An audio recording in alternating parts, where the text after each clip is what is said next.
मैं एक आजाद इंसान हूं। आजाद इंसान में क्या मतलब होता है कि मैंने जिंदगी में ये हमेशा जो मैंने ख्वाब देखी, जो मैं बनना चाहता था, मैं समझता था कि कोई चीज नामुमकिन नहीं। मैं अपने आप को जो टारगेट सेट करना चाहता था, जितना भी मुश्किल हो, मैं समझता था वो नामुमकिन नहीं है। आजाद ज़हन वो होता है जो वो ख्वाब देखता है, वो समझता है वो वहां पहुंच सकता है।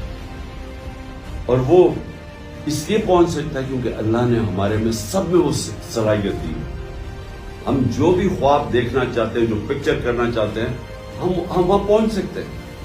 क्योंकि अल्लाह ने हम जब फरिश्तों को कहा कि तुम्हें नहीं पता कि मैंने इंसान को क्या पोटेंशियल दिया, तो हम सब में पोटेंशियल। लेकिन जब आप एक बड़ी ख्वाब देखते हैं